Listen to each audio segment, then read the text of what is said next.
Sam Kerr and Christine Sinclair, the captains of the Matildas and Canada. Good to see the living legend that is Christine Sinclair having a laugh with one of the Mini Roos mascots as both these two nations are about to take to Suncorp Stadium. The Matildas back in Brisbane for the first time since March 2019. They defeated South Korea on that trip. They will be hoping to defeat Canada for the first time since 2008 this afternoon. And they're walking out onto a venue that will host Women's World Cup games in under a year. And as we heard in pre-game, the Matildas will be playing their second group match here. So important for them and crucial for Canada as well, as they get a feel for what the travel and the experience in Australia is like. Lots of smiles out of the tunnel for both the players and the Mini Roos. This will be an unforgettable moment for them too, as the crowd starts to swell, hoping to cheer on a Matildas success, at least the vast majority of the fans that have made their way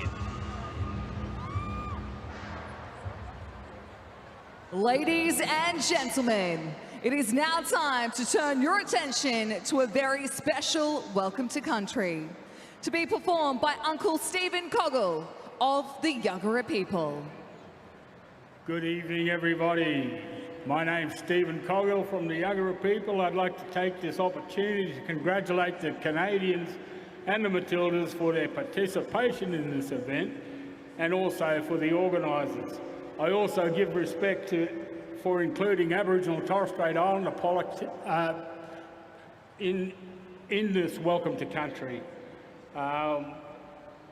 Just a little explanation of a welcome to country is a greeting for everyone on country, and as such, my connection to this country is through my old grandfathers, born not far from here over near the GPO. So as traditional owners of this country, we believe that good faith is a foundation for unity, righteousness and goodwill bring us together. No one is left behind, no one is left outside. A wise man once said, righteousness exalts a nation, but sin is approach to anyone. There's no sinners here today. So as stewards is promoting, advocating for change, that brings trust and responsibility with that. So I'd just like to say some words in Yagara, and I'll interpret it for you. Yawa Yuangan, Karamba Biran Nagambli, Balkana Yagara Jarana, Karamba Naguru Nagambli, Balka Nagambli Yagara Jarana. Hello friends, that's a friendly greeting. Good day to you all. Greetings from our Yagara country. Greetings all on our Yagara country. Thank you and be blessed.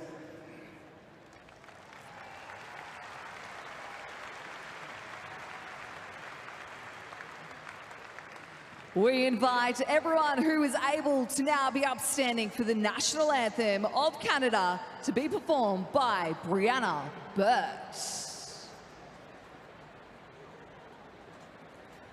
Oh, Canada, our home and native land, true patriot love in all of us command.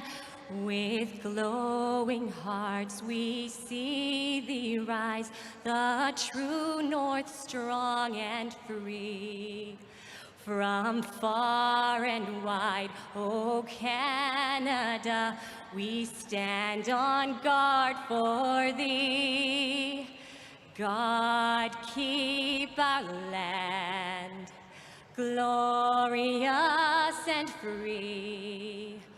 Oh Canada, we stand on guard for thee. Oh Canada, we stand on guard for thee.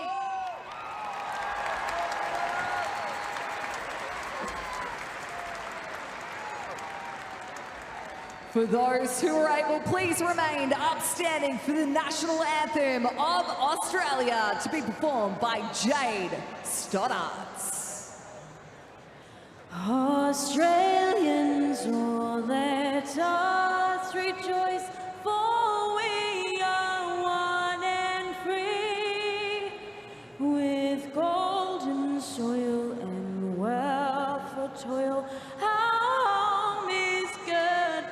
our sea.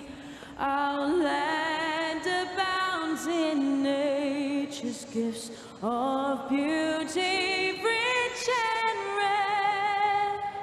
In history's page, let every stage advance Australia fair. In joyful strains, then let us sing. Advance Australia fair.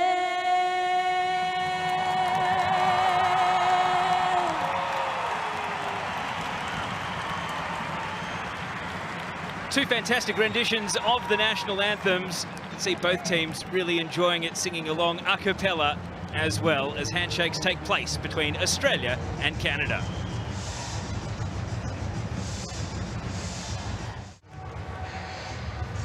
So the Matildas team, just the 4 changes from the side that last played against Portugal, but those ins are big. Mary Fowler, Sam Kerr, Kyra Cooney-Cross and Alana Kennedy into the starting 11. To the bench go Wheeler, Crummer and Yallop, and 6 players that were part of that squad in Spain and Portugal not selected for this particular camp. Watch out for the number 27, Alex Chidiac, off the bench.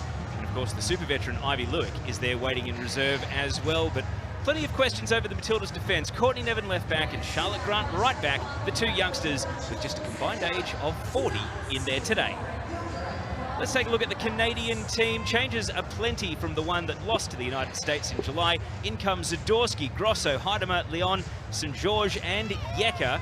So almost the entire Canadian backline from that match against the United States has been overhauled. A pretty tough training session during the week also means some of the more regular first teamers will be amongst the substitutes instead, but everyone who travelled is available to play for Bev Priestman this afternoon.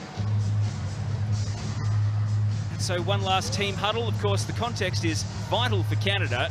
They're 7th in the world rankings. Only the top 6 will be seeded for next year's World Cup. It is a friendly, so we've got an Australian referee, Anna-Marie Kiley, and then assistants Misuk Park and Gulji Lee, and the 4th official is Sejin Park. There will be no VAR, I should say, for this friendly, so the referee's decision will be final. 21-year-old Jordan Heidemer, one of the rising stars of world football. I believe she's already gone beyond 50 caps. In there for a G-up of her teammates, and Claire Polkinghorne, who really took to scoring goals on home soil, will be marshalling the team at centre-back. What a great moment for these fans, especially the Brisbane-based ones. They'll be so thrilled to cheer on Queenslanders like Mary Fowler and Katrina Gorry, of course, the regista running the midfield. So the countdown is going on the scoreboard. It's the gold medalists against the green and gold as Australia and Canada kick off in Brisbane. And straight away, Katrina Gorry hitting a long ball, hoping for the surprise front 3 selection, Kyra Cooney-Cross, as I welcome a player who scored last time the Matildas beat Canada, Amy Chapman, former Matilda. Welcome to the broadcast. Thanks, Teo. Great to be here, and I'll claim some of those goals. There wasn't many of them, but great to have the Olympic champions here, and of course the Matildas back on home soil with under 12 months to count down to the Women's World Cup. Australia trying to press aggressively from kick-off. Leon was on the end of Bianca St. George's pass. But some of the missing players for Canada today, Kadisha Buchanan, their star defender, Riviera Gilles, Ashley Lawrence. There's some big names, so this is a great opportunity for the Matildas. As much as we've heard about their absentees, they can capitalise today, and Tony Gustafsson only talks about his own team. He doesn't talk about the opposition much, but Canada are very beatable today. Yeah, well, there's potential there for the strike forces, the Matildas, to get in behind. New look back 4. Sam Kerr wrestled off the ball, no foul. Play continues, and it's an early touch for Caitlin Sheridan. Canada have only conceded 1 goal out of their last 6, and that's partly to do with that strength of that back 4, but a lot of new faces out there, as Bev Priestman alluded to, so a big opportunity for some goals. They have 3 potential international debutants on the bench, but all 11 starters for Canada today have played for the national team to varying levels of experience, none more so obviously than Christine Sinclair, who today draws level with Carly Lloyd on 316 international caps, the 2nd most in all international football, which is pretty incredible. As we see Gorry, who will be trusted to take the ball out of the defensive half, being followed by Sinclair here, finds Van Egmond.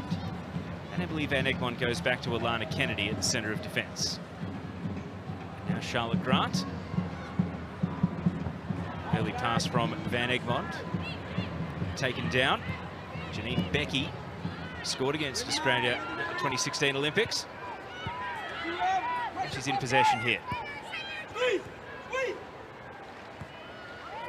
Back to Shalina Zadorsky, no stranger to Australia. Spent a year here playing for the Perth Glory in the A-League Women's, back when it was known as the W League. And she was an opponent that you would have played against, Amy Chapman, when you were at the Brisbane Roar. Yep, definitely a familiar foe, and as is Christine Sinclair, who, as you alluded to, is an iconic footballer, one of the best in the game, probably top 3 in the women's game in history. So there's some big players out there, and it was an iconic moment seeing Sam Kerr and Sinclair walking out together. Of course, we get to look forward to plenty more of those at the World Cup.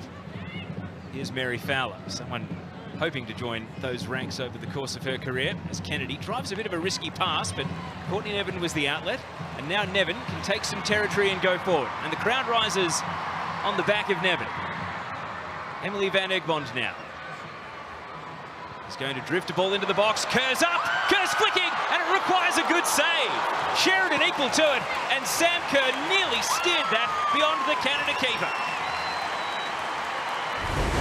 First great moment here from the Matildas, a lovely floating ball in from Van Egmond, and of course none other than Sam Kerr just trying the flick on there, and Canada up to the task.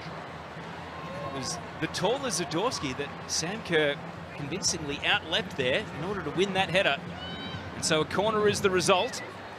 And as is the case for her Swedish club side Hammarby, Courtney Nevin is on set-piece duty, stepping out the run-up for this corner here. In swing into a central position, Fowler's up this time, but it's not a goal-bound header. It's a nice delivery there from Nevin, and a good moment from her. It was that switch from Alana Kennedy, a low and hard switch out there that allowed the fullback to get forward and create that play. And the two fullbacks today, they're the two positions we're looking at for the Matildas to really step up in the absence of Catley and, of course, Carpenter. Ellie Carpenter will be out long-term, of course, rehabbing an ACL. Steph Catley will hopefully be back for the midweek game in Sydney. Here's a chance for Canada to show what they can do. Nichelle Prince. An early ball. Lydia Williams, her first touch. Jordan Heidemer was waiting in the middle, but Prince, I suspect she'll keep the ball at her feet a little bit more than early passes like that, because especially against the United States, in the most recent time Canada played, they were able to ask a lot of questions with her runs down the left flank.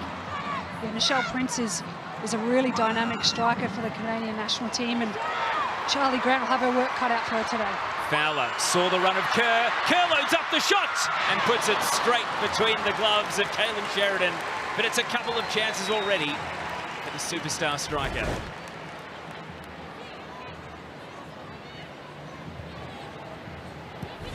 Easy pickings, that one. But they keep giving Kerr these chances. They may well get punished. Zadorsky a little bit shaky on that left side as Fowler presses in.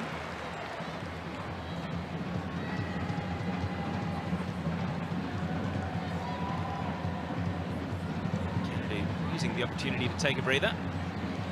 Gielnik is able to win the ball away. Kerr surrounded by opponents. Becky clears. Gorry. Prince. Canada able to consolidate on the ball. Good work by Grosso.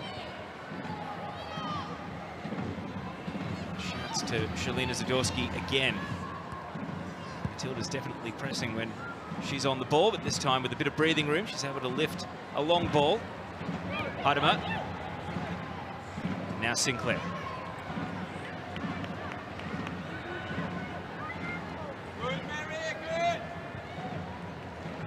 Australia just ease off and wait for Canada's next move. You can see Sheridan's been lured a long way out of the penalty box.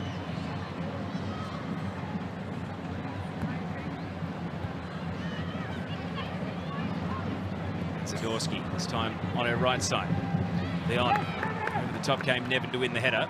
Grosso has to be careful with Van Egmond lurking, but shrugged her and now advances. Heidemann wanted the ball fed early. A little spin. Grosso getting into good spaces, but surrounded by green and gold. And Fowler prevails with the ball. And now possession volunteered straight back to the Canadians. It's interesting, Amy, immediately that Suri Yeka, the number 27, is the other centre-back, but they are showing their hand. Zadorsky's the one they're trusting to play the ball out from the back. Now we get to see what Yeka can do, and they can mix it up a bit. Yeah, they're slowly getting their foot on the ball here, Canada, and opening up that space where the momentum had really been with the Matildas in the opening 5 minutes. Obviously, the crowd probably helping that. Here's Zadorsky once again. This time, Becky has found a little bit of space. Grosso. And Fleming. Sam Kerr's Chelsea teammate. Playing it through the right side, an ambitious pass. Bianca St. George unable to run it down, but Bev Priestman starting to appreciate what the Canadians are showing out there. St. George, who plays for the Chicago Red Stars, only made her international debut back in June 2021 against the Czech Republic.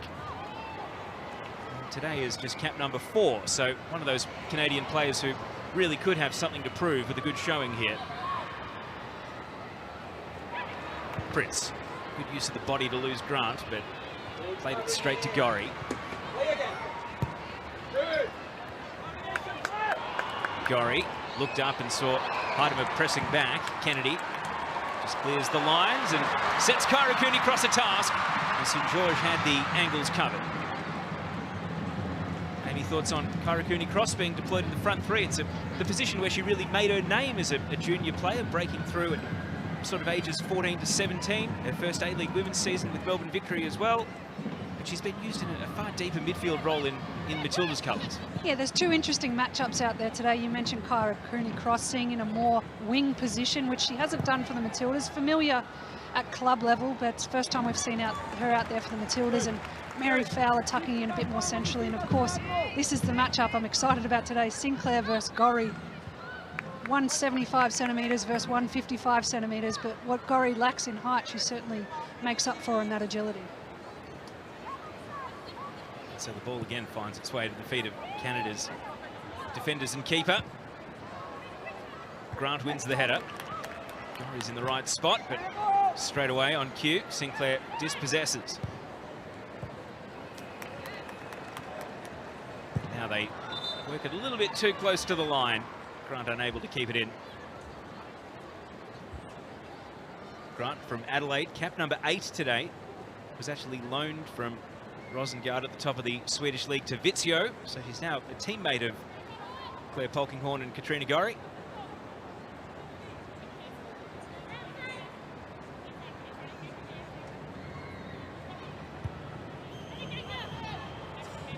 And after 10 minutes, Australia's early flurry, which led to the best chance of the game and a good save off the head of Sam Kerr. Now we've got Canada slowly trying to grind their way back in, and a handball here will give them a set piece, and we get to see the likes of Sinclair in the air. Zadorsky as well could push forward. They don't have the regular cast of players that might be a red alert threat from set pieces, but Sinclair in the box is always going to be a dangerous proposition. Certainly Sinclair will be the target, and the likes of Polkinghorne and Alana Kennedy will have to step up and control the box here, and a good test for Lydia early on. Grosso and Fleming are the two players over the set piece. That's how it looks at the top of the area. It's Fleming. It doesn't beat Gorry, who's up for the header. St. George. Now Heidemann. Cuts it in. Adriana Leon. What a hit! What a great goal! Canada take the lead. And it's Adriana Leon with a rocket into the top corner. And the new signing for Manchester United shows her class. It's Canada 1, Australia 0. And it is a world-class finish at the top of the box here. Well defended initially, but the follow-up here from the Matildas a little bit slow. Leon finds a ton of space at the top of the 18-yard box and makes no mistake. Here's a perfect angle, Amy. Talk us through it. Oh, she's just picked out top corner here. Nothing Lydia Williams could do, really. To have that much space at the top of the box is an absolute gift, but she's connected beautifully.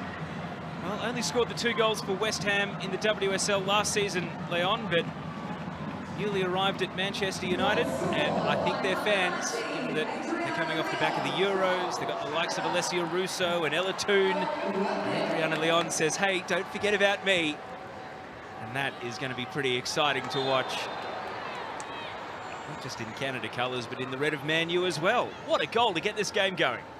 Yeah, certainly be a big confidence booster for her. She's in fine form, both club and country, and that is a quality finish. 25th international goal in cap number 87 today for the 29-year-old. I guess that still makes her, a youngster compared to some of the Canadian players. Sophie Schmidt and Christine Sinclair, more than 200 and 300 caps respectively. Leon's probably there on 87 thinking, I'm halfway through my career, there's plenty of time to go. It's amazing the endurance some of these players have had. But it's silenced the crowd, Amy, so I look over to the left of screen to the active bay and I say, find your voice, start chanting, start making some noise for the Matildas.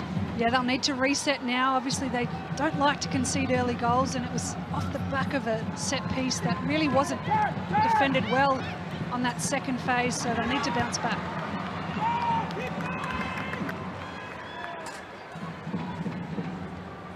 And now Canada owning the ball with a lot more confidence. Players running on adrenaline. Heidemann. Becky. Janine Becky's underhit that pass, presenting the ball to Cooney Cross. Well defended by Suri Yekke to keep it away from Sam Kerr, who was away without that header.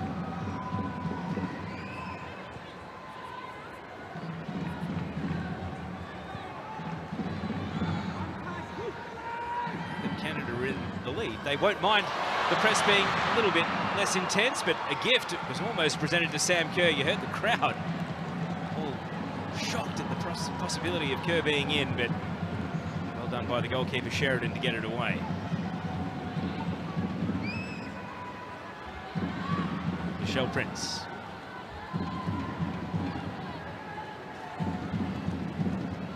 Zadorsky. Centre-back starting to grow in confidence, getting up the pitch. Pass though from Becky, misses its target. Kennedy. Through comes Yekke again. Suri Yekke set herself for the task of marking Sam Kerr today. Plays in France for Le Havre, previously at Duisburg in Germany, so very well travelled after leaving Canada in the European leagues.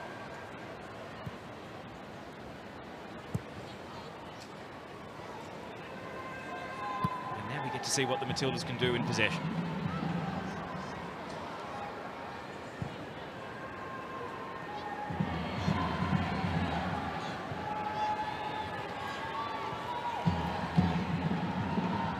Fowler presents on the right. Leon gets in the way. Gorry. Nevin. Courtney Nevin steers it central for Van Egmond.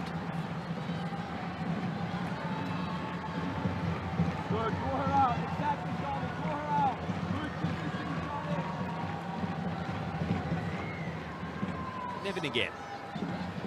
Van Egmond. They complete the 1-2, and Cooney Cross has a little pocket of space on the left. Is able to keep the ball in. Cooney Cross cuts it back. Van Egmond. Now Fowler can be really dangerous in this territory. Mary Fowler. And at the edge of the 6-yard box, Zadorsky gets it away. Now it's the Matildas' turn to try and trap the Canadians in their defensive third. Grant. Gilnick to impose herself on the game. Concedes back to Van Egmond. Now Gorry can't thread the eye of the needle to find Kerr, but Grant will follow up. Van Egmond knew exactly where Fowler was. Can Fowler get there? She does. Great close control. Mary Fowler on the tight angle. And it clears all and sundry in the penalty box. Kerr keeps the Matildas on the attack.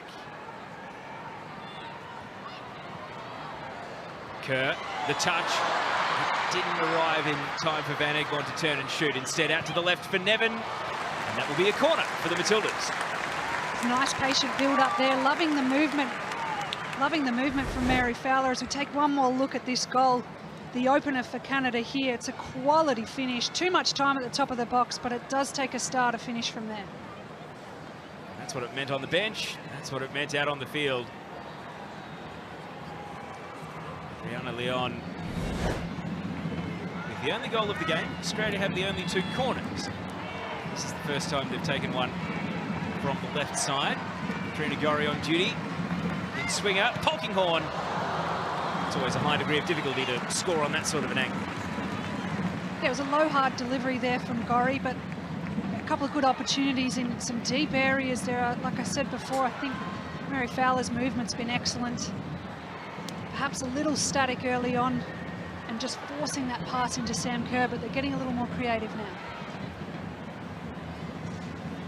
So how aggressively will the Matildas press here? They've shown their hand by putting Kerr and Fowler at the top of the box. Gielnik comes in and Canada rather smoothly work it to defensive midfield, and Jessie Fleming. Leon. Pursued by Nevin, but has help. Yecker. Goes for the long ball, Suri Yecker. Polkinghorne nodding down. Gorry on the spot.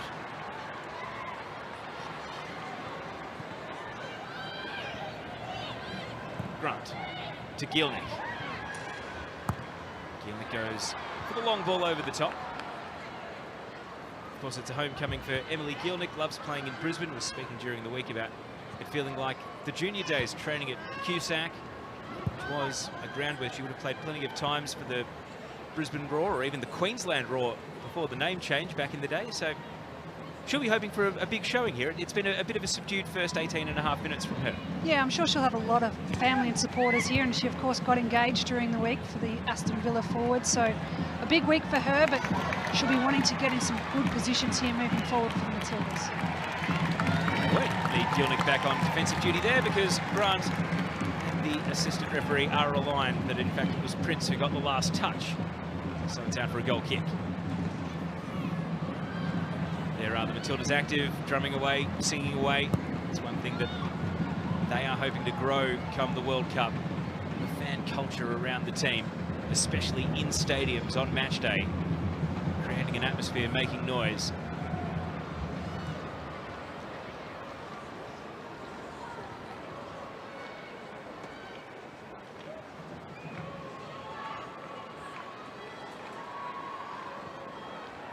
Zadorsky engages Fowler. Becky is the escape route. Was forced into a hurried pass on her right side. Grant knocks it back to Polkinghorne. Polkinghorne ran into a 1-on-2 and was able to get it to Van Egmond. And now the ball is whipped out to St George's corner. And Bianca St George has done very well, not just to steer away from Sam Kerr, but the advancing Kyra Cooney-Cross as well. Cooney-Cross showing some great pace out there early on the wing there, running in behind, and St George's were really lucky to get away with that blind turn. That diagonal ball is a weapon that Matildas rely on so often. Often it is Hayley Razzo who might be bombing down a flank, or Caitlin Ford, but Kyra Cooney-Cross gets to do it this afternoon.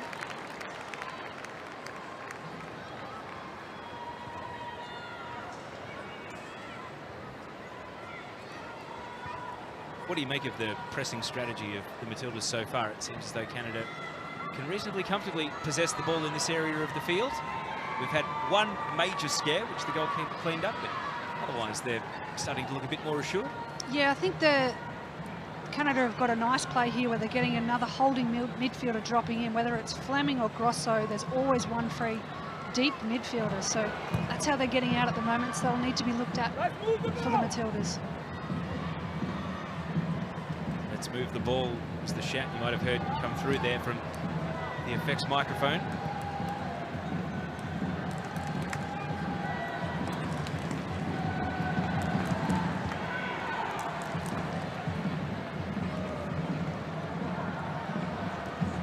Ball remains the Australia defence, defensive midfield for now.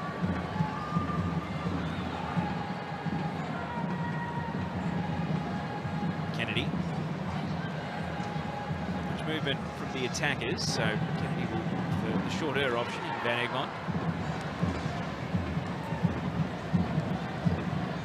Obstruction from the sideline now coming for Emily Gielnik, but it's up the middle. Route one to Sam Kerr is the hope. Shalina Zadorsky is able to win the header, and there's the energy of Fleming to come through and mop up, winning a throw. She did so.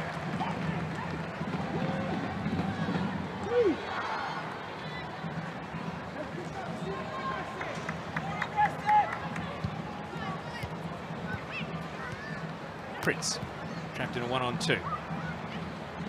Matildas could raffle it there. Who wants possession? But Van Egmond wants to steer it back to Kennedy. Gorry. Fleming with an interruption to Prince. Will Prince back that speed and agility here? Is able to weave through a slaloming run. And then the outside of the boot pass. It's not danger yet. And there's a free kick right on the edge of the box as Heidemer is wiped out. Prince really, for the first time, getting going with that weaving run. It's a yellow card for Polkinghorne. Talk us through the foul, Amy. Yeah, it's a clear foul here, and it does look like it's just outside the box, luckily for the Matildas. Polkinghorne deciding to take a touch there and probably should have just booted that one into the suburbs, but again, it was Prince, that pace just tearing the Matildas apart. It was a spectacular run, and then the follow-up from Heidemer refusing to let the attack break down. Great work from Anna-Marie Kiley as well, eagle-eyed. No need for VAR when the referee's got that decision spot on. But the danger is not yet over for Australia. We've seen Leon unleash one from distance. There's a conference going on. Fleming is there. Sinclair is there. Leon's got the hot boot.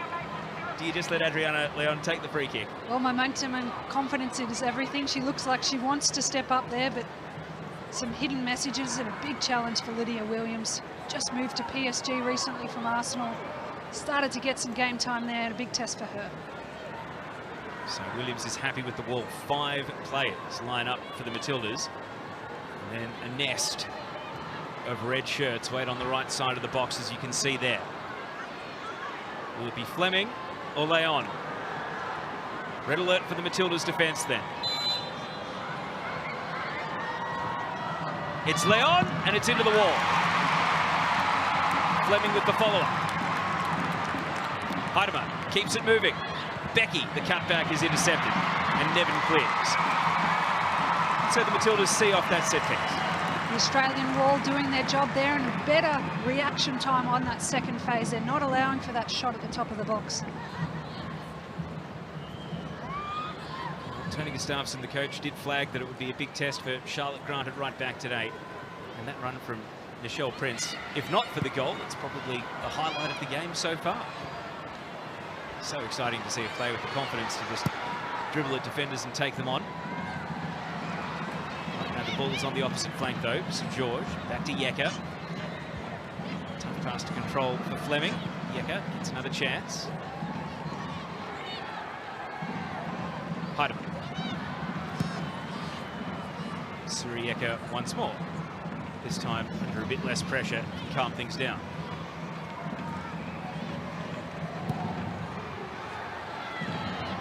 Pass is sailed out by Kaylin Sheridan, so the Matildas have a throw in their attacking half.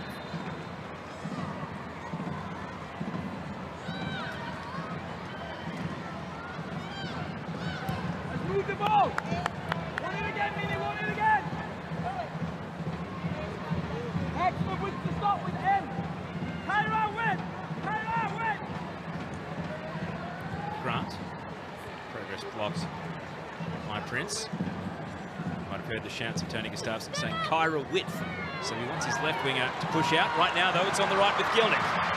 And Gielnik with space to whip it across. Cooney Cross was trying to attack the ball, but still yet to score an international goal. And St George, who's had plenty of work in that right-back position, continues to deputise very well. Now Canada can counter. Heidemer. Prince. One-on-one against Grant. Nichelle Prince goes to work. And there's no power behind the shot. Almost looked like a through ball there from Prince, but that's Charlie Grant's done quite well there. It's a dangerous position to be in, a one-on-one with such a pacey player. And now Kerr is through. One-on-one. Sam Kerr denied. Great keeping by Sheridan. Gielnik keepers off the line, and it's over the bar. Huge from Kaylin Sheridan. Sam Kerr and Geelong are foiled. A lovely low high ball from Gorry here, and the seas just parted for Sam Kerr. She's opted to try and go around Sheridan, who was caught in no man's land, but keepers reacted well, and Gielnik just didn't have the poise to keep that one under the bar. Now, you've played as a forward plenty in your career, Amy. Is that a classic case of too much time to think about it rather than just operating on instinct? Yeah, absolutely. That's a placement shot there, and Gielnik could be disappointed. She's got excellent technique. And now Canada might make the Matildas play. Prince cuts it back. Leon. Still Leon, and blocked away. However, the flag is up. Heidemer was standing in an offside position. There was no time there to appreciate how Katrina Gorry had split open the Canada defence there, because they were right back on the attack. It has been end-to-end in the last 5 minutes, and Sam Kerr should be so disappointed. She's usually very clinical at a 1v1. Sheridan giving her a ton of space and reacting quite well. So is the captain. Kerr will have to not just reset mentally herself, but set the example for the team. That chance may have been missed, but there's evidence that there might be more coming.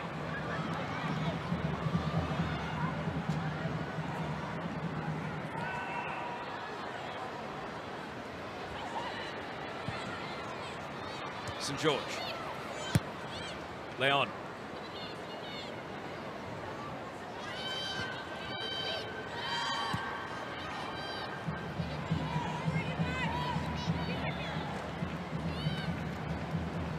Sheridan has gone roaming right out of the penalty area here. An errant pass would leave her trapped and stranded. This back pass here shows just how far out the penalty area the Canada goalkeeper is willing to roam. Grant. Van Egmond.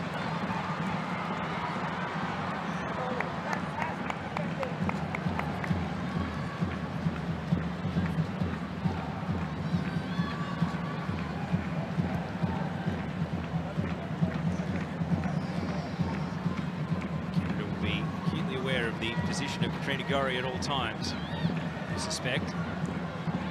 Kennedy wants someone to present in the midfield. It's Van Egmond, now Polkinghorne. And now here is Gorry, and look at the numbers converge as soon as she gets possession. Got to have eyes in the back of your head, don't you? Yeah, it's certainly going to be a key cog for the Matildas. Katrina Gorry in this newfound holding central midfield position. You can see how agile she is, confident on the ball. She's very tightly marked today. Nevin can't complete the 1-2, but Matildas do get the throw.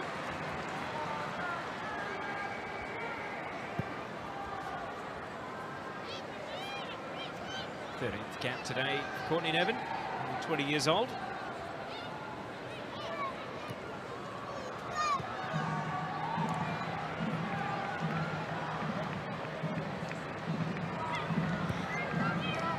Gielnik tried for the first-time ball. Lucks of fortune with the deflection initially. Made it a contest, but Canada will get the throw.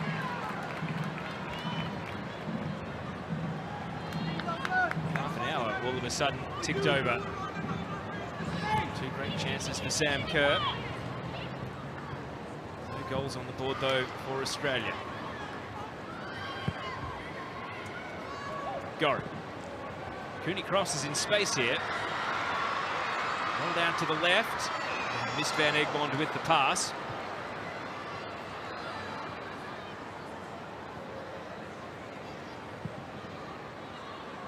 Grant. Gielnik tucking in central. Gorry to Kerr. Back to goal. Has Van Egmond. Gielnik leaves it for Grant, who's gone as far forward as we've seen in open play. Fowler.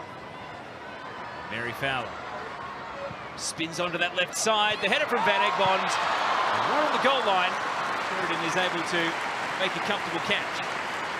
It's better from the Matildas, and it's all starting from Gorry finding a lot of space and just driving that ball into the central strikers there. Pretty ambitious with not a lot of pace on that cross for Van Egmond, but certainly some promising signs. Heidemer tried to run Kennedy underneath the ball, but Kennedy too wise to be outfoxed there.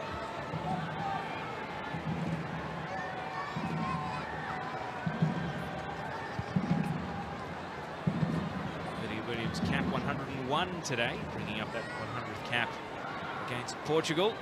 This time the Matildas played. Here's Gorry trying to get into a positive position. Kerr is almost in behind again. The covering defenders get across. Nevin pushing up and feeding it back to Kerr on the tight angle into the 6-yard box, but Gielnik arrived late and Becky was able to clear it away. And the crowd, they roar on every touch of the ball that Sam Kerr makes, but they couldn't will that one into the net. There's a clattering foul here behind play. It's left Leon worse for wear as Katrina Gorry bounces back to her feet. It's a strong tackle there, and Leon had just skied past about 3 or 4 Aussie players there, just over-committing. But Sam Kerr certainly starting to find a bit of joy in that really open space. To be fair, there was probably about 3 fouls in that passage of play. Leon just had Nevin and then Cooney Cross, and then Gorry said, well, if those two aren't going to knock you over, I will. Heidemann. Gorry in on Sinclair, but full kindly for Yeka.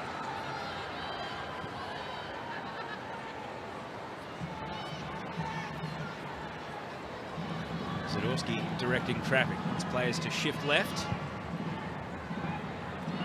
Sinclair was the player that presented in central midfield.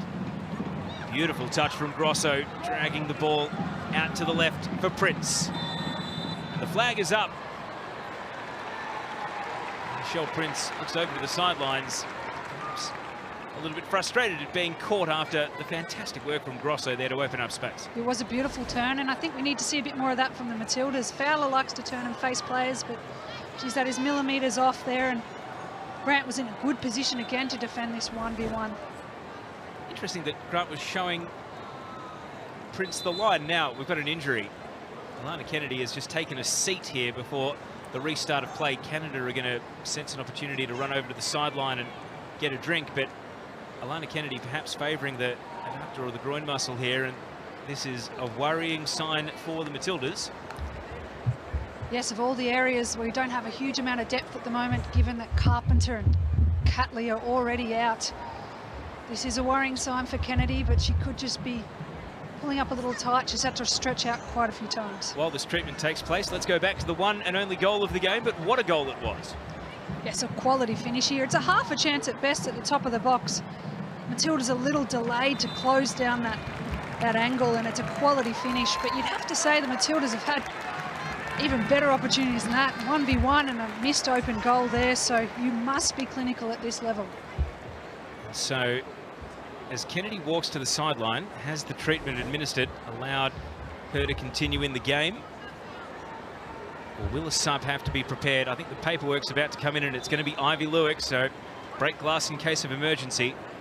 And you'd have to think for Sydney that the Matildas would have to surely be thinking about maybe one of the players that went to the Under-20 World Cup, like an Ella Tonkin or a Kirsty Fenton, to come in, and even if they're back up to Luick, they can't roll with another defender down here. Just so much trouble.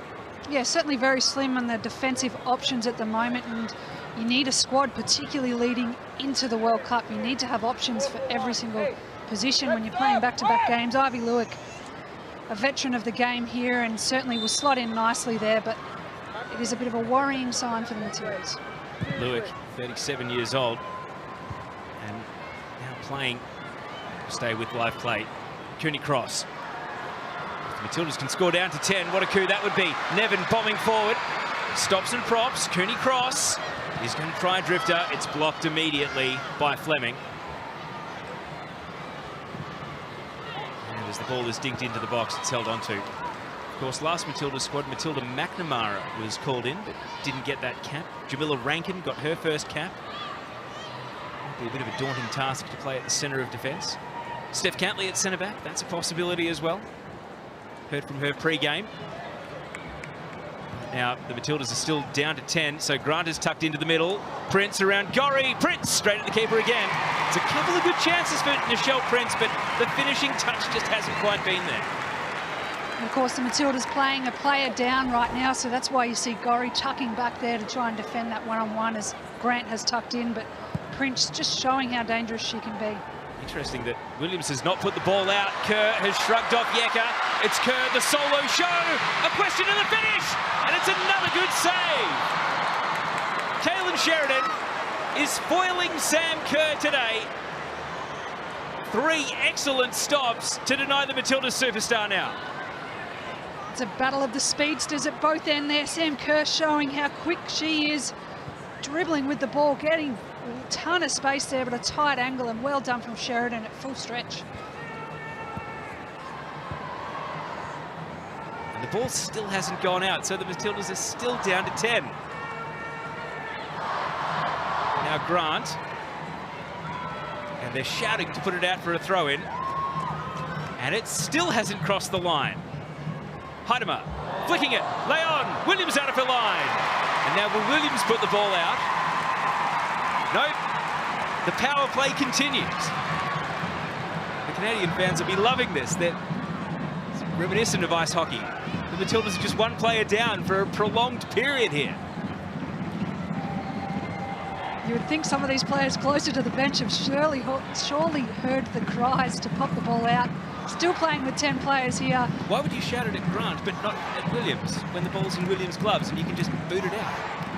Anyway, the Matildas clearly fancy themselves here, regardless of if it's 10 or 11 on the pitch.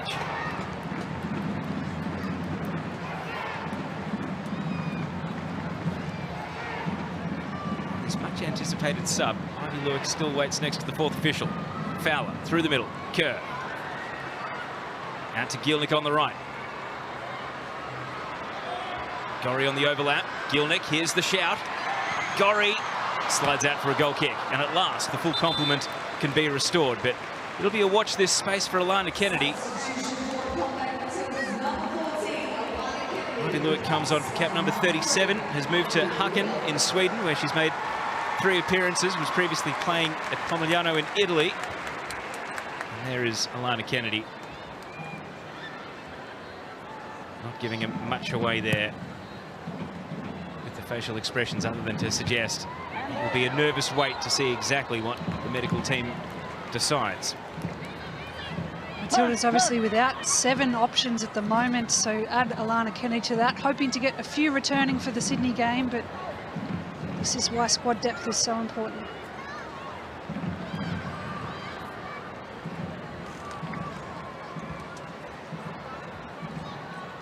Polkinghorne. Fowler. Nevin able to chase the ball down. Looks up at St George and wins a corner.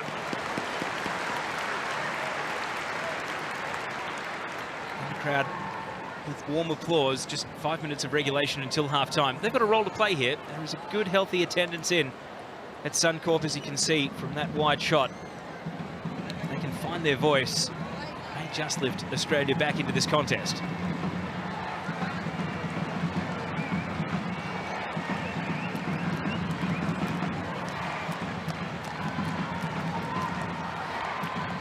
Gorry's corner, attacking the near post, headed down, Fowler nods it back into the danger zone. Sheridan collapses to the ground after initially looking like it was an easy take. We've seen Mary Fowler up for a couple of headers now. Yeah, the low hard near post seems to be the go-to for the Matildas at the moment. They do have players attacking that area, but just not able to get much on that second play.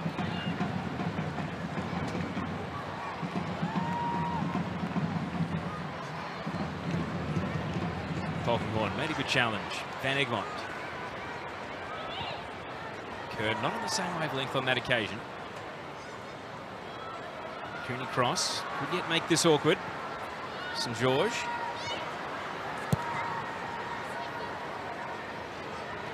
Nevin wins the aerial duel. Gorry.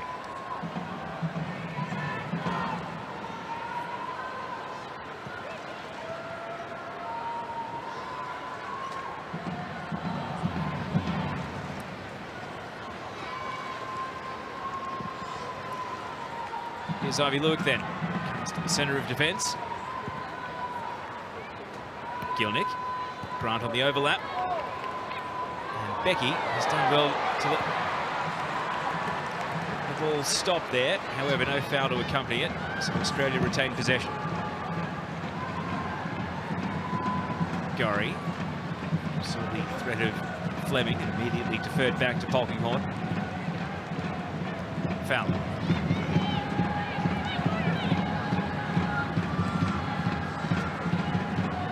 Good. Patient. Patient. Move the ball with tempo.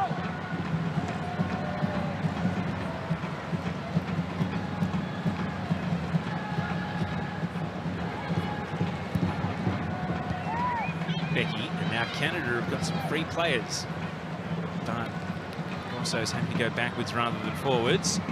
And in the vicinity of Kerr, that's always going to be a bit of a risk.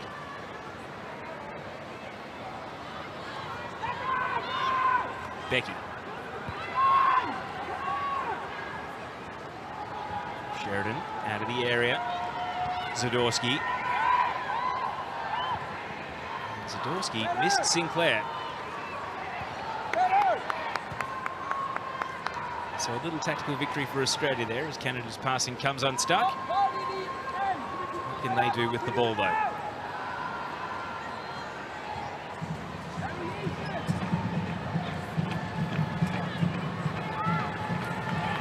So Amy, what's your halftime team talk if you were the Matildas coach? Well, certainly they'll be a little disappointed they weren't more clinical. They have created some opportunities, and Canada have been definitely more clinical in that first half. Some patient build-up here from Matildas in the last 5 or 10, but need to get their midfielders, Van Egmond on the ball a bit more, Mary Fowler on the ball. The block for Canada is working quite well. Leon really putting the heat on Lewick. And illegally, according to the referee.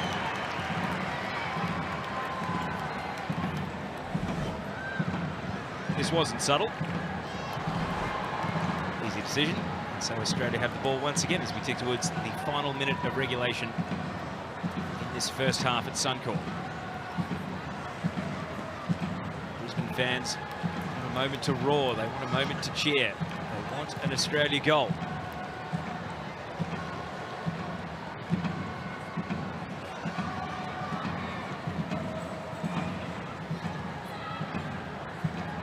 Fowler showing the right to find Kerr.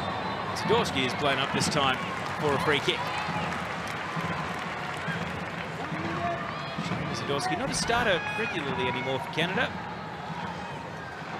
It's a strong tackle on Sam Kerr. It's one of the first times we've really seen Sam drop deep and try and get involved in that build-up play, and they do need a little more dynamic movement up front. Given away from the free kick. Item is the most advanced Canadian player. Prince. First time we've seen Prince anywhere other than that left flank, and now the through ball is met with the offside flag. However, Lydia Williams was out to collect in any case. That will take us into stoppage time at the end of the first half, of which there will only be 1 additional minute, even with the injury to Alana Kennedy. Just 60 more seconds for the Matildas to try and find level terms. Lewick has had a pretty rocky introduction to the game in an attacking sense, but a couple of errant passes, nothing that a veteran of her experience won't be able to correct over the second half. Yeah, some tired-looking legs there in the last couple of minutes of the game, and Lewick just not quite on the same page as a few of those players. Interesting to see what changes Canada might have in mind as well. As I mentioned earlier, they do have 3 potential international debutantes that could come on from the bench. Simi Awujo and also Clarissa Larissy, the 2 outfielders. Lisanne Prue, a goalkeeper, perhaps less likely to be seen, but Sophie Schmidt there in the middle of the picture. She's one of the super veterans. You see there Quinn, left of your screens. No doubt having to play a role in the second half. One last free kick to deal with, Nevin. Slightly underhit that pass, and it allows any deception to take place. And Surieka will be thrilled to have made it to half-time without conceding, as this new-look Canada defence certainly showed the Matildas plenty of chances to score, but it's Adriana Leon who has the one and only goal of the game, and what a goal it was. So what lays ahead in the second half? Still plenty of burning questions for the Matildas. They turn at the half in Brisbane. down a goal. It's Australia 0, Canada 1. So the Matildas have to chase the game. We are off to a short break here live from Suncorp Stadium. We'll wrap up all of the first half action on the other side with Andy Harper and Grace Gill. Don't go anywhere. It's 1-0 the Matildas v Canada. Some of the crunching action from the first half. It's a friendly in name only, this one. And absolutely no quarter given. Canada 1, Australia 0 at the break. Not for a lack of chances for the Matildas, and they'll be hoping to turn this one around here in Brisbane in the second half. It's going to be Canada to kick us off. And Australia, even though they were forced into a first half substitution with Alana Kennedy leaving with what looked like either a groin or an adductor injury, being replaced by Ivy Luick, they have not made any further switches, while Canada appear to have the same 11 that started the game. There is Ivy Luick, who came on late in that first half. We're hoping to marshal from the centre of defence. Next to Claire Polkinghorne from here. You see the hair, of course, growing back after it was all shaved off. This time the Matildas played in Australia down in Canberra. Christine Sinclair, count 316 today, hoping to add to 190 international goals. What lies ahead for her and Canada in this second half? We're back underway. Immediately, Shalina Zadorsky sinks that left foot through the ball, and Jordan Heidemer hitting a little header on down to Lydia Williams. So, Amy Chapman, the Matildas have had half-time to mull over that first 45. What do you think changes now in the second half? Well, hopefully a little bit more intensity. I think they touched on it at half-time. There's been moments of good intensity and good intent, but not consistent enough from the Matildas. Got to get the likes of Fowler on the ball. You can see how confident she is. Here, breezing past Grosso initially. Kerr linking up with Gorry. A bit of intent from Australia immediately. Nevin getting forward and is beaten to the ball by Bianca St. George, who, alongside Surieka, in that very inexperienced Canada defence, continue to foil Australia. Emily Gielnik is running over to take the long throw.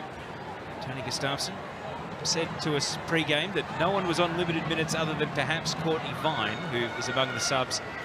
She would get 30 minutes max, depending on the game situation. Everyone else that's been named, seemingly good to go for as long as required. Here's Polkinghorne with a flick header on. And Van Egmond getting to the ball second after Sheridan was out to take it first. It's clearly a set play for the Matildas. The long throw from Gielnik. Polkinghorne starting in an offside position and did win that header. Just lacked that near post run to really disrupt the line of sight for the keeper. Given away here, and Fleming can't take possession. Van Egmond. Yeka went slip sliding out of the way. Van Egmond defers back to Gorry. Gorry's going to shoot from distance and was hoping that it might be spilt into the path of the oncoming Kerr. Caitlin Sheridan, who continues to build her reputation as the day goes on, once again comes out on top. Certainly won't be troubled by that one, but Gorry can score them from distance. Matilda's lining up to try and get a good shot on there. Prince with a great burst of acceleration. Left Grant behind. Gorry, the slide challenge. Last ditch. Able to stop Prince initially. Now it's a 2-on-1, but numbers have piled forward for Canada and bodies are being thrown in the road. Katrina Gorry was vital there because that initial shimmy of the hips from Prince had Charlotte Grant out of the equation. Australia trying to plug the leaks in defence at the moment. Cooney Cross wants to do something a bit more positive in an attacking sense, but St. George just set herself very well to win the show of strength. Now we'll get the chance to emerge out on the right side. Leon, the goal scorer. Sinclair getting further and further forward, but it's not her best pass. And now goes and catches Polkinghorne in possession, but does so committing a foul.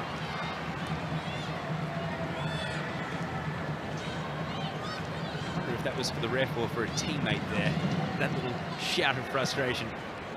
What was she like to play against as an opponent, Christine Sinclair, Amy? Because you squared off against her a couple of times in your international career. Yeah, oh, she's a fantastic human. She's surprisingly very kind on the field, of course. Very physical and a true traditional number 9. And I think a lot of us who played against her were just in awe most of the time we were playing against her. She certainly towered over men. Listed as 175 centimetres tall, Christine Sinclair, but we were discussing this pre-game. The presence, the stature makes her walk that little bit taller, and that's leadership as well. 175, but seemed 185. Just the sheer presence and perhaps the brilliance. That's a strong tackle on Cooney Cross. St George is really, really growing into this game. Grosso.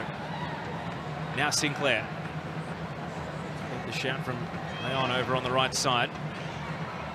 Sinclair continues the run. Just dragged a little bit of space open at the top of the box. And that's what Canada will use. The Matildas tuck in. Plenty behind the ball now.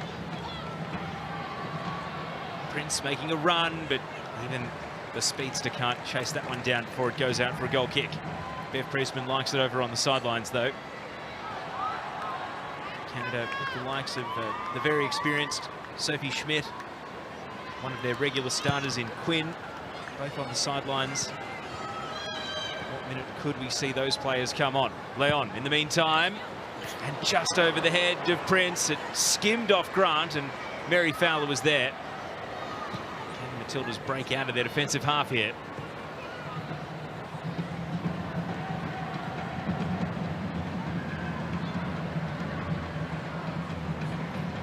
Nevin. Van Egmond. Drops the ball over to Mary Fowler. And decides, I've got the speed to take on Grosso here. Tried to slip the ball through for Sam Kerr, but interesting that Fowler's first thought was to sort of head check and look sideways, but as soon as she actually turned on the pace, she was able to break away from the midfield. That's right, she's gotten away from them a couple of times and finding herself in good positions, but really needs another midfielder to play there, or one of the strikers to step in and ask for it at their feet. Leon. Nevin with a hard foul, and it's going to be a yellow card. And let's not forget, if not for a case of mistaken identity, Courtney Nevin may well have been suspended for today's game because she committed 2 yellow card fouls against Portugal. But one of those cards was accidentally given to Charlotte Grant instead. And Amy, talk us through that tackle. Well, it's a strong one, and it's a definitely late one. Leon's been so dangerous. You can see the Canadian bench are not happy with that. What about the decision to go in for that foul to begin with? Well, probably didn't need to at that extent, but Leon's been so effective for them. You just do need to bring a player down occasionally, but I wouldn't encourage that. But strong physical challenge. You wonder, after what happened against Portugal, will Matildas now maybe think about a sub? Here's the free kick. Fleming is going to drop at the penalty spot. Skims off heads. Heidemer. Neither player wanted the ball. They both veered out of the way and allowed Sam Kerr to come through. And then a preventative foul committed, but not whistled. And so away goes Fowler. The Matildas stay on the attack. Gildick into the side netting. And it certainly fooled the Pyro guy because the flames went up, but the scoreboard didn't tick over. It's a great transition there from the Matildas. You see the pace they've got to burn. Fowler again facing up and slotting in Gilnick. Sam Kerr, it's definitely a foul. The ref said play on here. The Matildas had the numbers, but just couldn't get the angles right. Tight call. And then we see Gilnick put it into the side netting. And they shot the flamethrowers behind the goal, Amy, but it wasn't a goal. Finger was right on the button, hoping to celebrate the Matildas' drawing level. Best moment of the half so far for the home side. Gorry, crowd finding their voice again. Fleming vital. So steer the ball away from Kerr.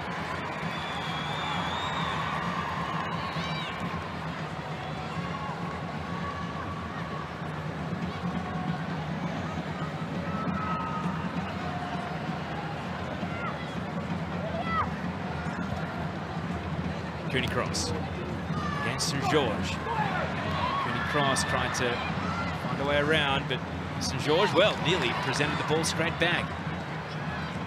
Boot to it in the nick of time, and now Nevin goes through on Leon again, and the referee's whistling, and this could be, well, it looks like it's just going to be a stoppage. Nevin leaves the scene.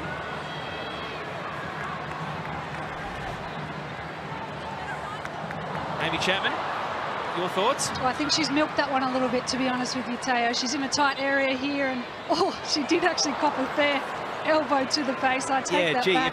If that's milk, I'm sending the cow back. I do take that back. That is a stray elbow from Nevin, and probably very lucky to get away with that. This has to be red alert for the bench. Surely you make a sub with a player just throwing their body in like that. Anyway, they're going to live by the sword, it seems, and I'll tell you what, the sword has come out in the second half with some of the fouls. Tony Gustafsson having a word to Courtney Nevin. Let's see if that cools things off or not.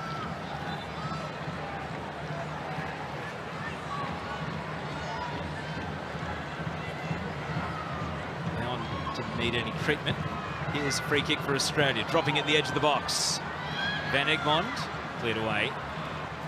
Grant, a little bit hurried in that up and under clearance, but Australia will retain possession. Cooney Cross steers at central.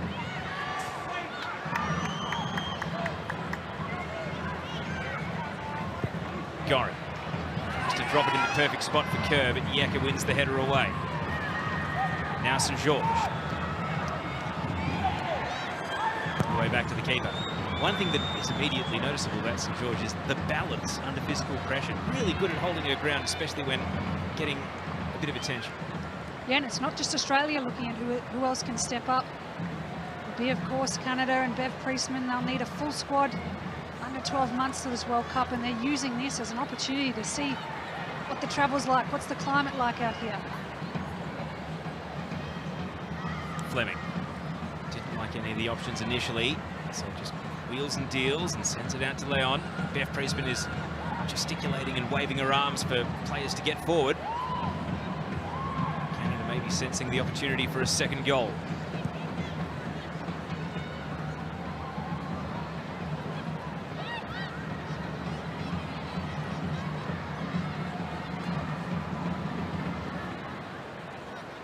Prince against Grant. Canada throw.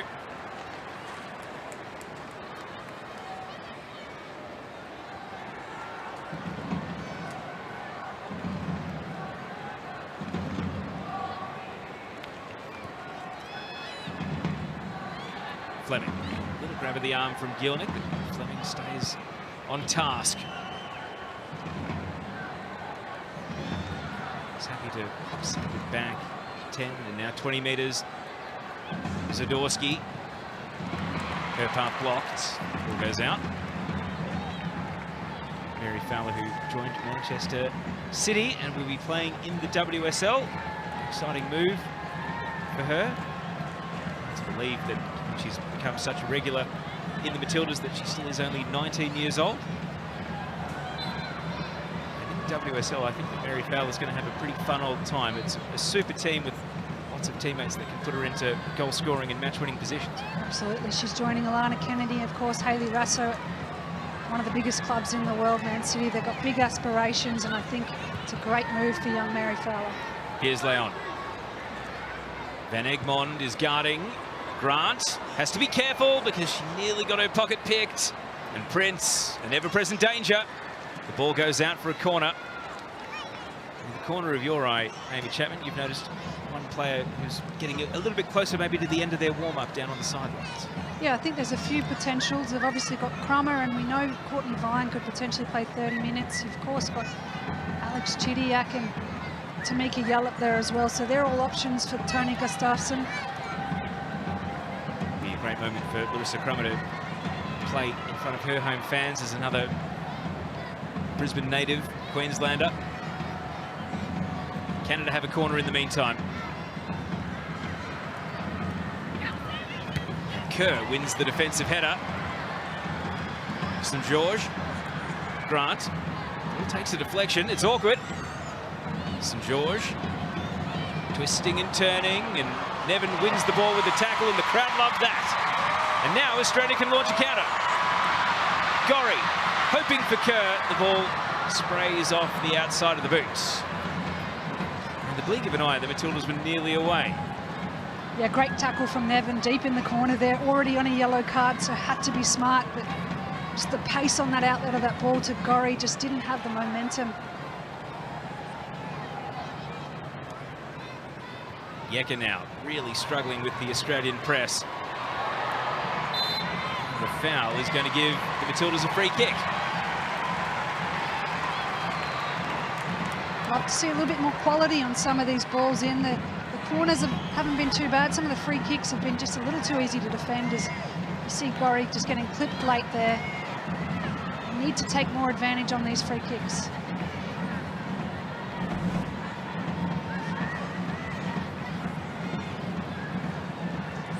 Canada are readying to sub of their own. Sophie Schmidt looks like being the next player to be thrown into the fray. Canada have got to deal with this free kick first. Gorry. Kerr's waiting. The header across the face. It's cleared high. Oh, two Canada players in each other's way. And it comes back out to the free kick taker, Gorry. Nevin. Cooney cross. It's on the boot of Kyra. Takes on the long shot. And it's straight at the goalkeeper. That's better recycling of the ball there from the Matildas. Bit of patience here from Gorry, and of course Nevin and Cooney Cross had every right to take that strike there. Didn't quite get the connection she was after. Cap number 17 today, still looking for that first international goal. Shot on target though. Matildas continue to build. It's going to be a double change for Canada because Desiree Scott is waiting next to Sophie Schmidt down on the sidelines.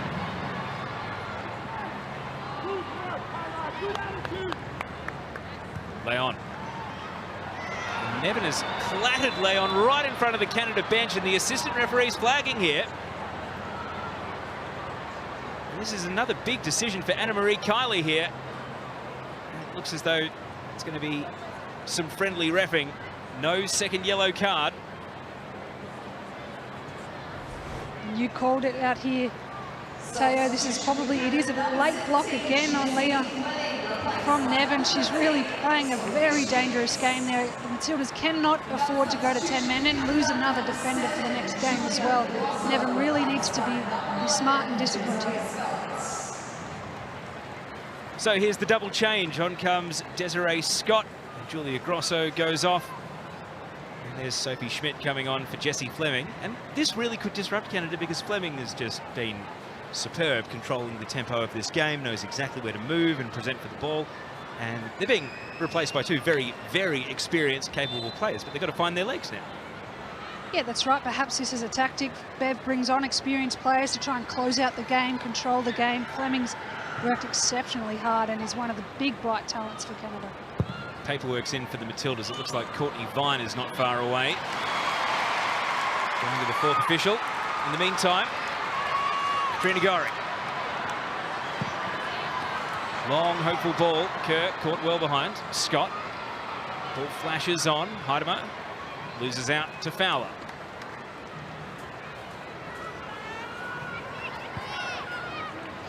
Nevin. Cooney Cross. A neat 1-2. Now the Matildas advance. Van Egmond sent Fowler just a half step backwards, but Gorry was there to make it work. Now Grant. Grant hasn't had the chance to run with the ball much in this game. Being very focused on defending for the most part. Gielnik. There's a battle for the ball. Canadians have got to be careful snapping at the heels of Emily Van Egmond. And now Gorry bends it to the penalty spot. Kerr coming back from an offside position.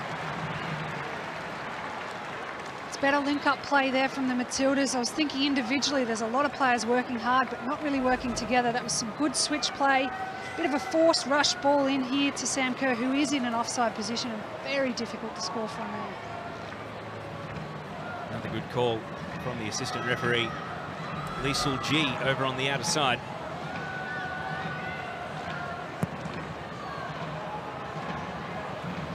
Flicked on by Heidemer, and Prince is away. A touch to try and open up the pitch, another to break into the box. And the cutback set up for Sinclair.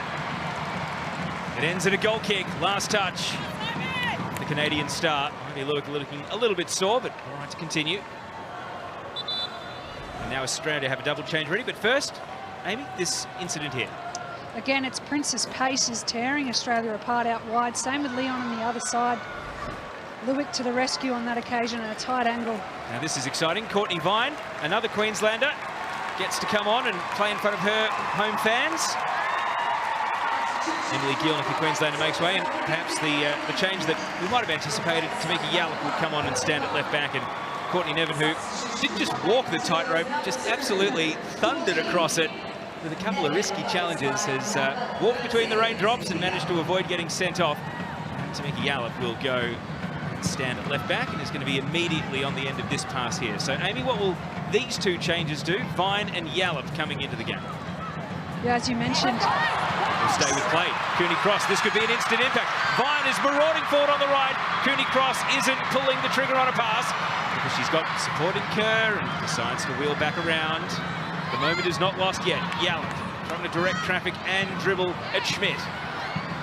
And Schmidt with a textbook tackle to defuse it all. It was a really positive moment there for the Matildas. You could see Cooney Cross a little indecisive whether to go that early ball across the box and perhaps couldn't get her footing right there, and just comes to nothing. But yes, as you mentioned, Yallop, she'll bring a lot of experience in here, a lot of composure, and perhaps where Nevin was getting a bit hot-headed and lucky not to see red. A good change for the Matildas.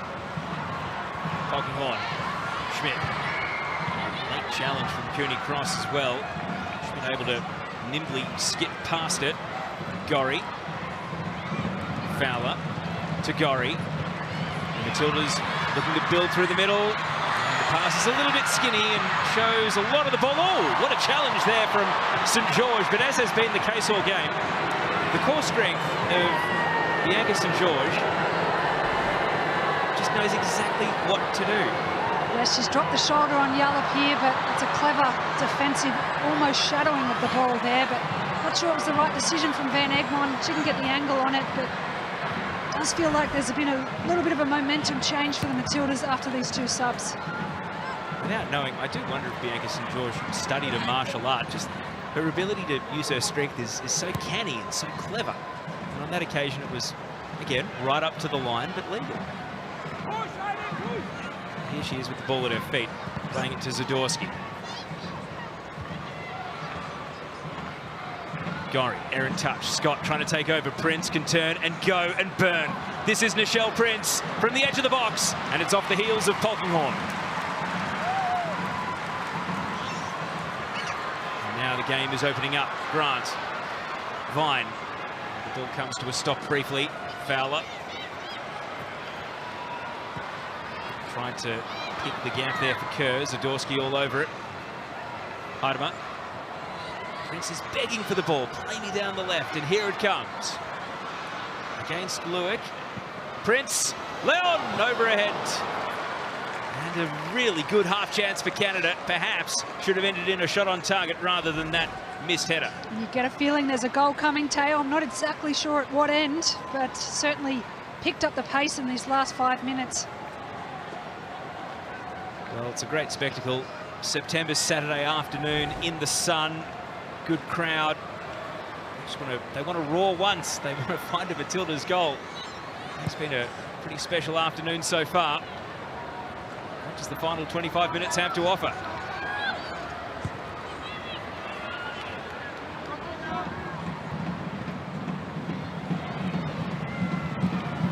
Prince hunted the ball, anticipated the pass, and now can turn and go. Heidemer in the middle, Leon getting forward. Prince with a head check, slides it central. Sinclair denied! Williams comes up with a huge stop and keeps the Matildas in the game. And now Cooney Cross with a crunching challenge to put the ball out for a throw. A big flashpoint, and Williams had the answer. And it's Prince again, her pace to burn out there. Of course, a cheap giveaway from the Matildas trying to play out there. Just an absolute hospital pass, but Matildas get away with one there. Another double change coming up. And it's going to be Gabrielle Carl coming on. Also, Cleo Lacasse. So that was Sinclair's final act of the game. Couldn't add to those 190 international goals. But it's been a pretty impressive showing on cap number 316 that does bring her level as the equal second highest capped player in international football. Jordan Heidemer is the other player coming off. And so it is one of the late call-ups here. Gabrielle Carl, who comes into the game, 31st cap, plays for Kristianstads. There is Cleo Lacasse, who is almost the accidental Canadian because she was trying to naturalise to play for Iceland and then ended up doing a U-turn to play for the country of her birth. Got the citizenship, and then the Home Office wouldn't authorise it to the extent that Lacasse could actually play for the Icelandic national team. So Iceland's loss is Canada's gain. And of course, when it comes to dual nationality, it was great to see another Queenslander, India Paige Riley, make her international debut for New Zealand earlier today. The co-hosts of the 2023 World Cup, they beat Mexico 1-0. And they had Sydney-born Ali Green in the squad as well, a couple of adopted Aussies doing good things for the Kiwis. St George appeals for offside, not heeded. The flag stays down. Prince deserves a goal for her endeavours today. It takes a deflection. Lacasse trying for the perfect introduction. On the spin. And headed down by Lewick through traffic. What a chance for Becky. Canada getting so close to a second. Canada really should have capitalised on that again. Prince is the orchestrator here, just turning players inside out with that pace. She was onside. It looked like Grant was keeping her on. Another couple of opportunities here. Bev Priestman knows how close Canada were to a 2-0 lead, and with 20 minutes to go, it would have left the Matildas with an almighty task to take something from the game. As long as it's the odd goal, and a player like Sam Kerr is out there, though, Australia will fancy their chances of a comeback. Tamiki Yallop, another Queenslander, who's going to try and make it happen. Van Egmond trying to control the ball. Scott got involved. Yaka. Now Yallop slipped at the crucial moment. Cooney Cross goes and feeds it back out to Gorry.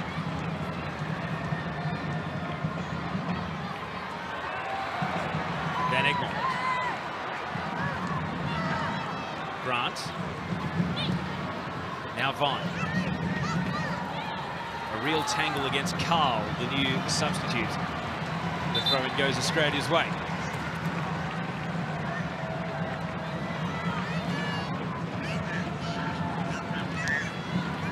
Schmidt. Prince knocks it back. Becky. And Zadorsky. Tough for Lacasse, proving too difficult to keep in.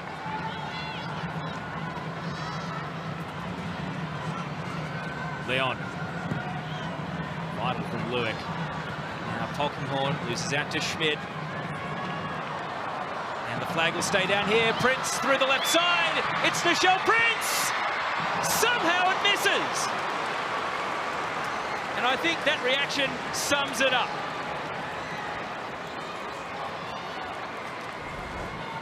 The opportunities for Canada here and players lining up. Prince again has really deserved a goal today. He was off target on that one, but they had 3 players lining up. Matilda's defence caught in no man's land there. Well, on any other day, Nichelle Prince might have had a hat-trick. Instead, it's a catalogue of what-ifs. The Matildas live dangerously, still holding out hope of emerging with something from an afternoon where Canada are just starting to run over the top, it seems. Silly me, I questioned if Fleming being subbed off would interrupt the game. No, not really. Schmidt's come on and has absolutely picked up where Fleming left off. Right now, trying to block this pass here. Scott. Lacasse turns straight into the challenge of Grant. Bit of a debate over who's got the throw, but it is Australia's ball.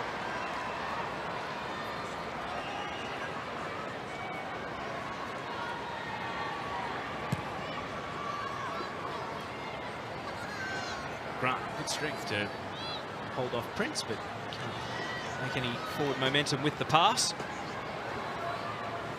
Mel Andretta is Tony Gustafsson's assistant in conversation. Yallop is free as a bird over on the left, but the ball isn't arriving due to the good defensive work of Zadorsky. Now the Matildas have a chance to sweep it across the field. Van Egmond steered it back towards Zadorsky again. Leon touching it on. Becky. Polkinghorne has the angles covered initially, but then gets her pocket picked. Prince wins a goal kick. Last touch off the Canadian.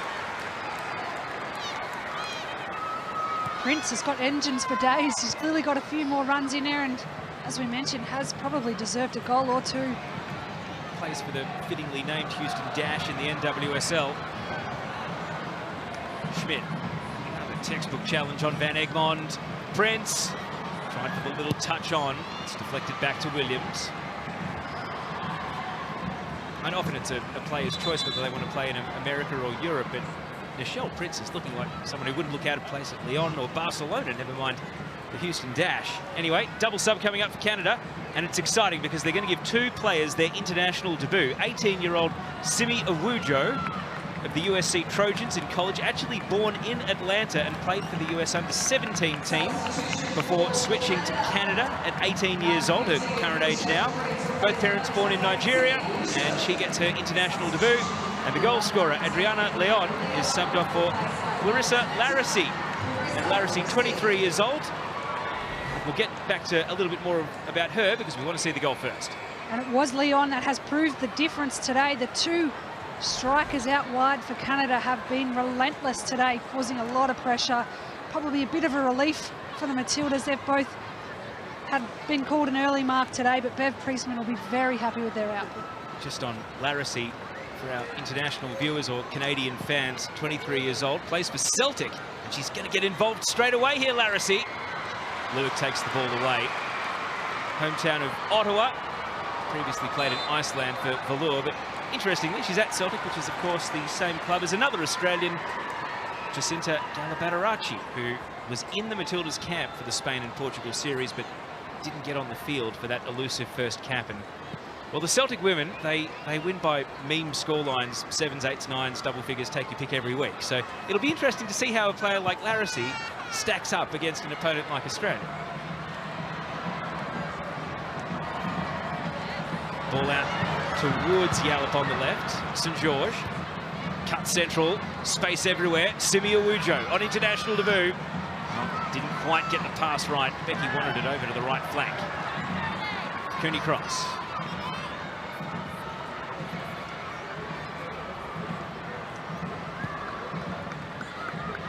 Now Van Egmond.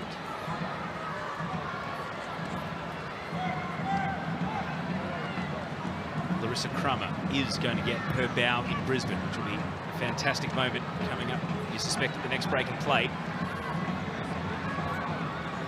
What a story it would be if Crummer could come on and score the equaliser for Australia. Right now, though, Canada looking good for a second. Larissy batted away. And that would have been the perfect introduction to international football. Larissy didn't have the finish, and Williams did have the save. There have been some sloppy giveaways from the Matildas in the last 10 minutes from a number of players. They're getting caught on possession, obviously fatiguing a little as the game opens up, but in big tournaments that will really cost you, and they're very lucky Canada don't have their clinical boots on today. Well, with 13 minutes to go, you wouldn't bank on the final score being 1-0 just because of the gilt-edged chances that keep presenting at both ends. Yeka, Awujo. Now Lacasse against Grant. Turns around and sees Carl on the overlap. Gabby Carl knocked out for a throw. And Amy, I'll let you tell us the Larissa Crummer story, because it is heartwarming to see her here in her hometown getting to play for the Matildas once again. It's a really special moment for Larissa Crummer. She is the definition of resilience in sport. She, of course, fractured her leg in multiple places in a A-League women's game back in 2019. And the surgeons even said to her, don't think about football, you need to think about whether you'll ever be able to walk again. So it's more goosebumps moments for her playing in her home state. She's a really great role model for everyone. And come back to this after this Canada attack. Lacasse persisting. Larissy and Lacasse. And then into traffic and cleared away by Yallop. Scott through the left. Larissy cuts it back. Carl. Still Gabby Carl giving Courtney Vine the runaround. Don't see that often. The cross is blocked in the end. Well done by Vine to recover. Gorry's knocked over and fouled. Larissa Crummer still playing locally for Capalaba, the Bulldogs in the Queensland NPL. And you've mentioned the long and winding road. I was there commentating the night that she suffered that broken leg. The stoppage was at least 15-20 minutes as the ambulance came out. And it's just, you know, not for the squeamish, the horror story of all the surgeries and how difficult it was for her to come back and rehab. Sam Kerr can't break through. In that time, she took up a trade and has kind of got life after football sorted out as well. Yeah, it's one of those dare to dream kind of moments for her. She didn't dare look back to the national team. She didn't even dare look to playing football again, let alone even running again. So for her, it's been a process of actually going, I can dare to dream. I could potentially be coming to this World Cup after really what was a really intense accident. She's done incredibly well to come back from. Awujo. Now Larissy, shown an appetite coming off the bench here. Against Polkinghorne, wins corner. She's zooming in dangerous here, Clarissa Larissy.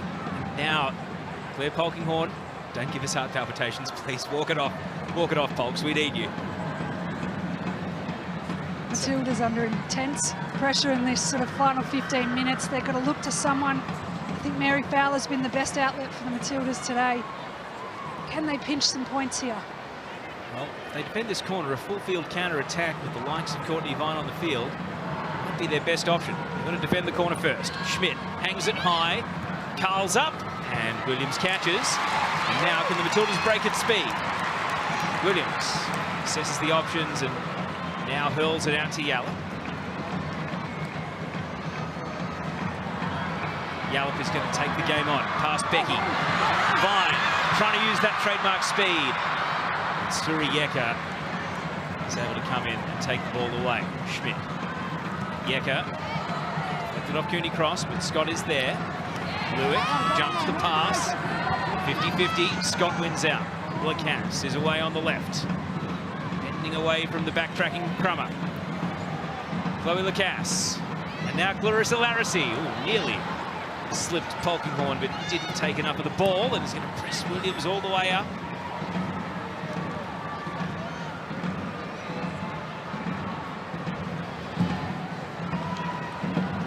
Gorry. Back to Grant. Feels like we've spent the last 7 or 8 minutes talking about Canada here, Amy. The Matildas now need to re-engage with the game. Some of the subs have come on. They've showed us what they can do. They've made an impact for the Canadians. The Australians need to respond in kind. The Matildas have lost their shape a little bit here, looking a little disorganised and scattered both on the ball and off the ball. But they're obviously going to push players forward now to try and pinch some points here. Kerr cuts it in. Vine! Courtney Vine! And the groans tell the story. It was nearly Vine time.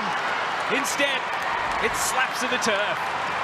She'd done all the hard work. A great little touch from Sam Kerr there. You can see she was aiming for that far post. She just didn't wrap the foot around it. Heartbreak for Courtney Vine. Well, heartbreak on the bench as well. Would have been Vine's first international goal. And now, worries for Canada. Kaylin Sheridan is down, holding onto a shoulder here. And I think, well, that little conversation with Sam Kerr might suggest that treatment will make it better and no need for a substitution. Agony for Courtney Vine, so close. This little breather will do the Matildas good. Obviously, time ticking away, and that may work in Canada's favour there, but it's a great little run in from Courtney Vine here. Good combination with Sam Kerr. She's done everything right here. She's opened up the space. Doesn't look like much in there for Sheridan either. I think she may be actually milking this one slightly, just giving her team a bit of a breather. Well, last time you said milking, someone got smacked in the face, Amy. I don't know if I can take your word for it. To quote Rory Breaker, if the milk is sour, actually I won't finish that quote, but this is a worry for Canada because Sheridan has been immense today, and shoulders are always a worry for goalkeepers. Yeah, you've got to make bold claims though, Teo, and I did backtrack on that previous one, but this may give the Matildas that little glimmer of hope they need to try and pinch one here, push some numbers forward. It'll be important for their momentum and morale going into this second friendly on Tuesday. So the treatment is administered, and we tick into the home stretch now. Canada with a makeshift defence, trying to win at Suncorp. In this two-game series, it's so important for world rankings points and the seedings ahead of the World Cup draw. If you end up in Pot A, you avoid the likes of England. If you end up in Pot B, you could get any of those top teams in the world. You could, to be fair, get Australia or New Zealand, who will be top seeds. Oh, and here's a slip from St George. And a crunching tackle from Yeka to stop Larissa Crummer. Heart-in-mouth moment for the Canadians. Schmidt sets a cause for Larissy to go and chase, and the assistant referee is flagging, saying that's a foul.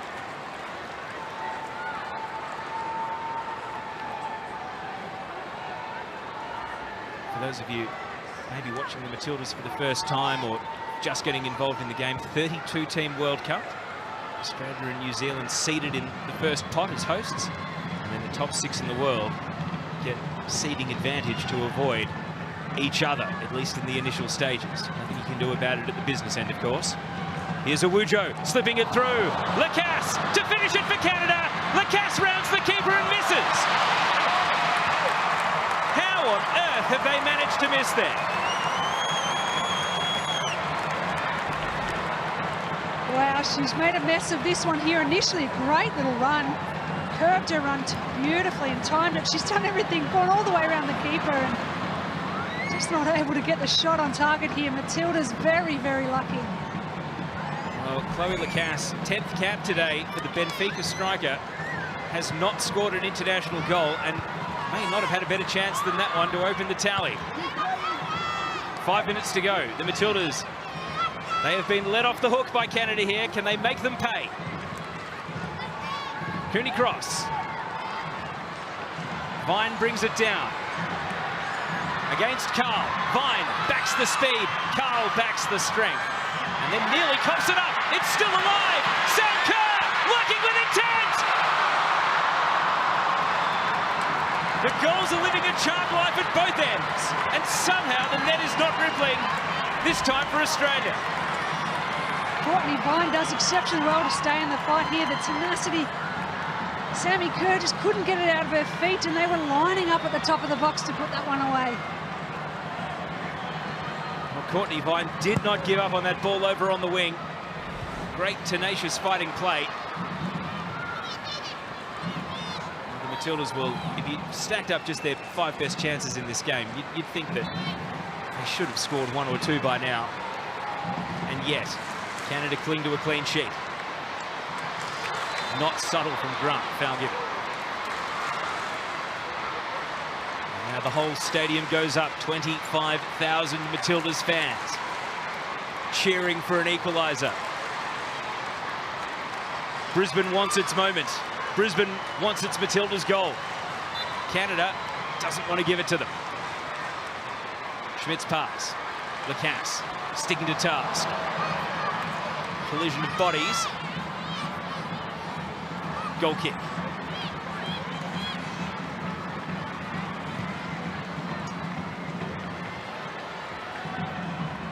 Yep. Potato pass. Scott looking to capitalise. St George.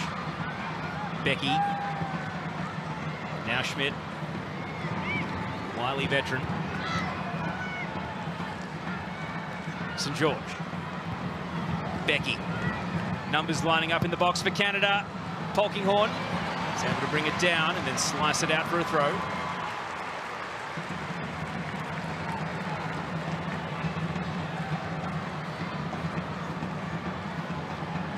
Bev Priestman, the smiles have faded now. A bit more tension in the game. St George. Becky. Take some precious seconds off the clock. 2 minutes of regulation to go. This is where the Matildas popped up with a vengeance against New Zealand. And they were losing in Townsville. And they have another Queensland miracle in them.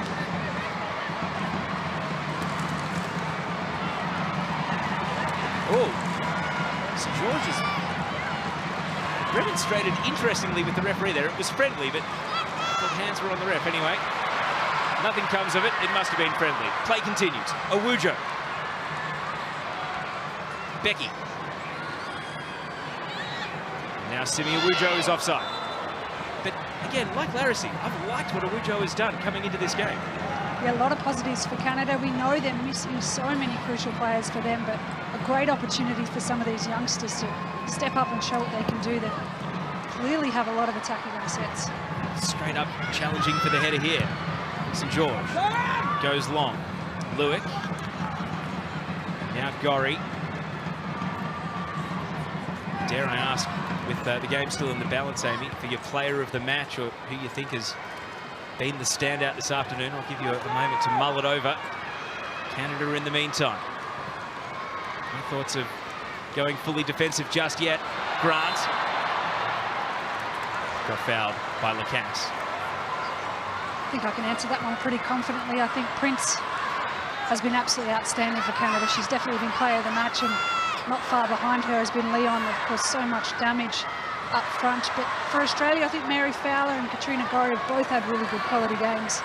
They've been the standouts for me. Of course, stick around, we'll have post-game reaction. Andy Harper, Tara Rushton and Grace Gill, former Matilda on the panel. And Australia have a free kick, and that post-game discussion could be altered significantly if they can draw level here. Tony Gustafsson shouting to his players, telling which ones to get in the box, which ones to take the free kick.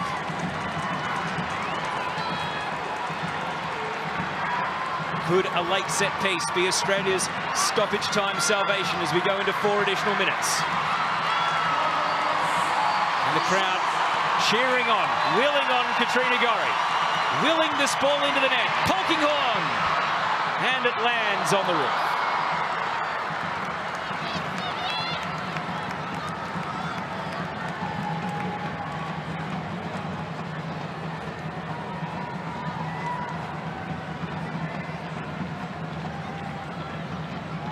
Those fans haven't stopped drumming, haven't stopped singing. They'll be in Sydney as well, no mistake. Not giving up on the Matildas pulling something out late. Owujo. Lewick. Larissie cuts off the angle back to the keeper. They argue that it should have been Canada's throw, but it's Australia ball. Gorry from deep. Hits it long. Carl. Not out of danger just yet. Grant charges in. And Australia have got numbers.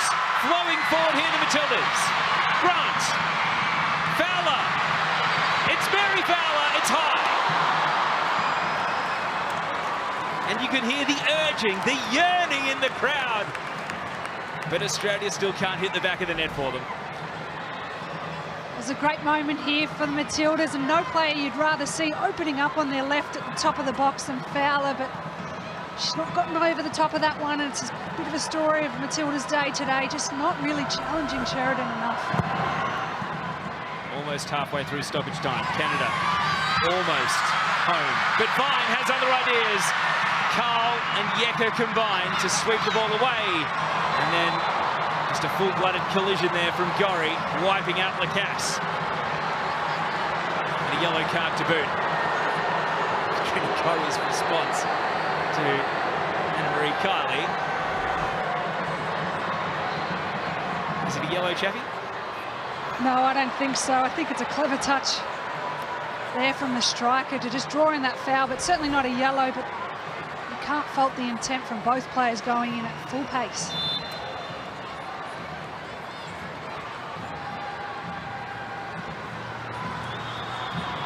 Time the enemy of Australia then.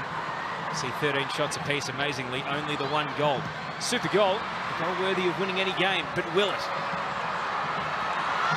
Gorry, Kerr, herring after it. Zadorsky, it's awkward! Kerr's there! It's just a corner. Oh, that was panicked defending from the Canadians, and in the very last minute of stoppage, Australia has a corner kick. Don't leave early, Suncorp. It is building here. Matildas want to point out of this game. Needs to be a quality delivery here. This is it. Will Australia leave empty-handed, or can they score at the last? Kerr the hope. Kerr's header! Saved! And Kaylin Sheridan, as she has done all game, foils Sam Kerr. It's a nice floating ball here. Gives Sam something to work with.